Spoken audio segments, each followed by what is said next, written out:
আল্লাহ সুবহানাহু ওয়া তাআলার ভালোবাসার যে সকল আলামতের কথা নবী আলাইহিস সালামের হাদিসে এসেছে, তার মধ্য থেকে আমরা 4টি আলামতের কথা আজকে উল্লেখ করব ইনশাআল্লাহ বিইذنিল্লাহ।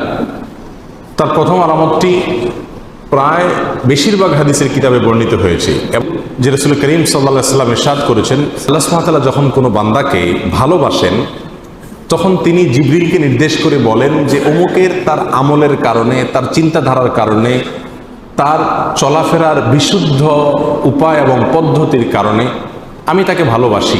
আল্লাহ সুবহানাহু ওয়া তাআলা ভালোবাসাকে তখন জানিয়ে দেন, তখন তিনি জিবরিলকে নির্দেশ করেন তুমিও তাকে ভালোবাসো। তখন জিবরিল আসমানে ঘোষণা দেন যে আল্লাহ অমুককে ভালোবেসেছেন, তাই আল্লাহ নির্দেশ করেছেন ভালোবাসার, তোমরাও তাকে ভালোবাসো। আসমানওয়ালারা অর্থাৎ ফেরেশতারা সকলে তার প্রতি ভালোবাসা প্রকাশ করেন। তখন আল্লাহ সুবহানাহু ওয়া তাআলা স্বয়ংক্রিয়ভাবে পৃথিবীতে যারা বসবাস করে তাদের অন্তরে ওই ব্যক্তির প্রতি ভালোবাসা সৃষ্টি করে দেন। বর্ণাকারী বলেন, আর যদি কাউকে আল্লাহ সুবহানাহু ওয়া তাআলা ঘৃণা করেন, অপছন্দ করেন, একইভাবে অর্থাৎ জিবরিলকে ডেকে বলেন আল্লাহ সুবহানাহু ওয়া তাআলা আমি অমুককে তার কর্মের কারণে তাকে আমি অপছন্দ করি, তুমি অপছন্দ করো। আসমানওয়ালারা অপছন্দ করে, তারপরে জমিনওয়ালা বা পৃথিবীবাসীও তাকে অপছন্দ করতে থাকে। এই হাদিস থেকে বোঝা গেল আল্লাহ সুবহানাহু ওয়া তাআলা যখন কাউকে ভালোবাসেন তার একটা আলামত হলো যে পৃথিবীতে বেশিরভাগ মানুষ বা সচরাচর তাকে যারা চিনে জানে তাদের সকলের ভালোবাসা তার প্রতি আল্লাহ সুবহানাহু ওয়া তাআলা সৃষ্টি করে দেন। নাম্বার 2, আল্লাহ সুবহানাহু ওয়া তাআলা যখন কোনো মানুষকে ভালোবাসেন, কাউকে পছন্দ করেন, সেটা আমরা কিভাবে বুঝবো? তার দ্বিতীয় আলামত হলো আল্লাহ যাকে ভালোবাসেন তাকে বিপদ আপদ দেন, তাকে মুসিবত দেন, তাকে কষ্ট দেন। এটা হলো একটা আলামত যে আল্লাহ সুবহানাহু ওয়া তাআলা ওই লোকটাকে ভালোবাসেন।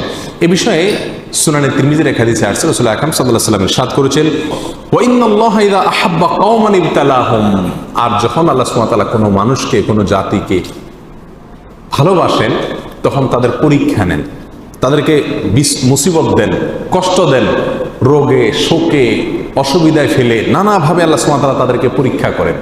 এই যে বিপদ আপদে ফেলে দেওয়া, এটা কিন্তু আল্লাহ সুবহানাহু ওয়া তাআলার ভালোবাসার একটি আলামত। ফামান রাদিয়া ফালাহুর রিদা ওয়া মান সাখাতা ফালাহুস সাখত, আল্লাহর এই দেওয়া পরীক্ষায়, কষ্টে যে ব্যক্তি সন্তুষ্ট হয়ে যায়, আল্লাহর ফয়সালাকে মেনে নেয়, ফালাহুর রিদা, তার জন্য আল্লাহর সন্তুষ্টি অবধারিত হয়ে যায়।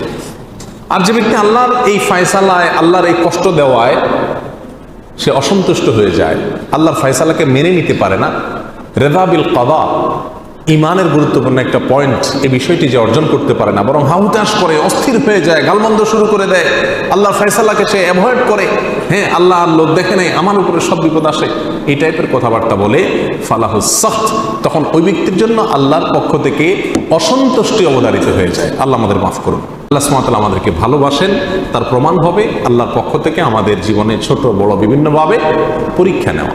আমরা জানি কোরআনে কারিমে আল্লাহ তাআলা বিভিন্ন নবী রাসূলদের ঘটনা বলেছেন।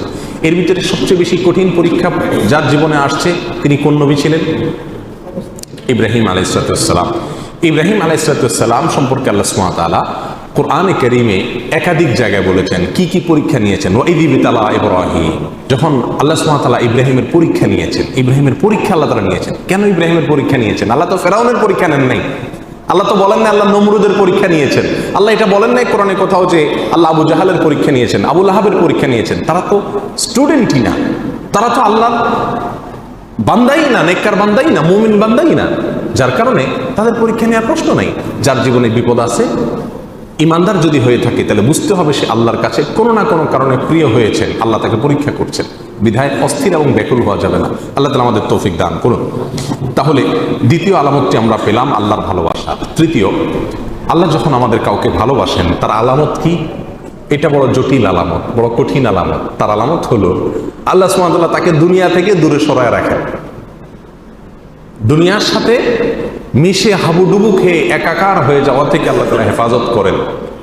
আমাদের অনেকে আমরা দুনিয়া চাই, পদ পদবি, অর্থ কড়ি, প্রভাব প্রতিপত্তি, কেনা চাই, আমরা সবাই চাই এগুলা, কিন্তু আল্লাহ সুবহানাহু ওয়া তাআলা কিছু মানুষকে ভালোবেসে এগুলো থেকে দূরে সরায় রাখেন। সে চাইলেও ব্যাটে বলে হয় না। আল্লাহ সুবহানাহু ওয়া তাআলা তাকে দুনিয়া থেকে পরিকল্পিতভাবে বাই প্ল্যান, ইচ্ছাপূর্বক আল্লাহ সুবহানাহু ওয়া তাআলা সরায় রাখেন। কেন? তার জন্য ওই জায়গায় গেলে ক্ষতি হবে। সে দুনিয়ার সাথে যদি মিশে যায় তাহলে সে ধ্বংস হয়ে যাবে। আল্লাহ সুবহানাহু ওয়া তাআলা তাকে বাঁচিয়ে রাখেন। এই প্রসঙ্গে সহিহ ইবনে হিব্বান, মুস্তাদরাক হাকিম, সুনানে তিরমিজি, অনেকগুলো হাদিসের কিতাবে হাদিসটি বর্ণিত হয়েছে। রাসূল আকরাম সাল্লাল্লাহু আলাইহি ওয়াসাল্লাম বলেছেন, ইন্নাল্লাহা ইযা আহাব্বা আবদান হামাহুদ দুনিয়া কামা ইয়াহমি আহাদুকুম মারিদাহু আল মা লিয়াশফিয়া।